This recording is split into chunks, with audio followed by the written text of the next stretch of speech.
Facilitator and South African Deputy President Cyril Ramaphosa will attend the opening of the Lesotho Parliament in Maseru today. The reconvening of the Parliament by His Majesty King Letsie III comes against the background of the recently signed Maseru Facilitation Declaration.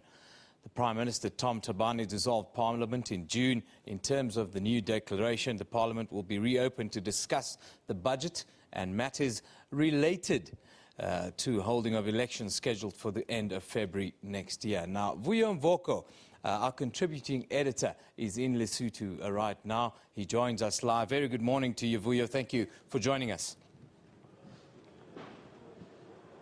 Good morning, Eben. Vuyo, a landmark day for Lesotho and the people. What's the mood like there right now, and what's the expectation? Well, it's probably more symbolic than anything else. It's a culmination of that process you alluded to, led by the facilitator, Deputy President Cyril Ramaphosa, on behalf of SADC. So today really is a show that all parties have indeed committed to this roadmap, and they are committing to that election in February. So the king is expected to give the all-important state of the nation. Obviously, he will be talking to that roadmap and emphasizing, I suppose, the importance of the parties committing to this process and seeing it through till the very end. Can you give us a little bit more detail, Vuyo, of what's in the Maseru Facilitation Declaration? Well, the key or the most important things is that the parties are committing to an early election, which will be held in February. So the parties have indeed committed to that. And between now and the time the Parliament closes in preparation for that election, there are certain things that Lesotho have to go through. Among them, they have to approve a budget where certain things have to be done, including the holding of that election, but also to deal with some of the issues that have arisen since or as a result of the Prime Minister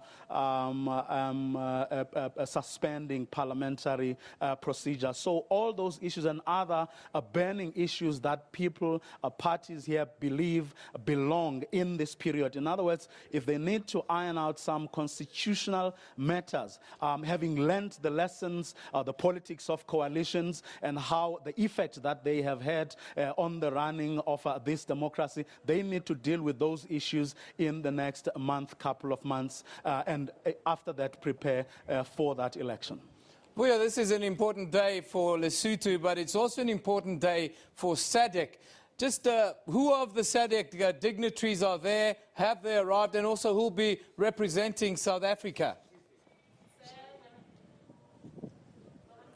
Well, South Africa's foreign mission is invited, and so have other missions. But obviously, perhaps the most important guest, if we were to put it like that, will be the facilitator himself. Because remember, he represents SADC, but also the executive secretary of SADC is also here. But we're not expecting any heads of state or other such high-profile people. But the parliament itself will be here, as well as key and important decision makers in Lesotho are also going to be here, because as they always do whenever there's an opening of parliament, and perhaps that most important person being the king, excuse me, and how he's going to be rallying the people of Lesotho to make sure that there's a common message, there are overriding issues and concerns that everyone subscribes to, and that which everyone will be keen to actually promote and champion. I think the message of the king will be around those things, around uniting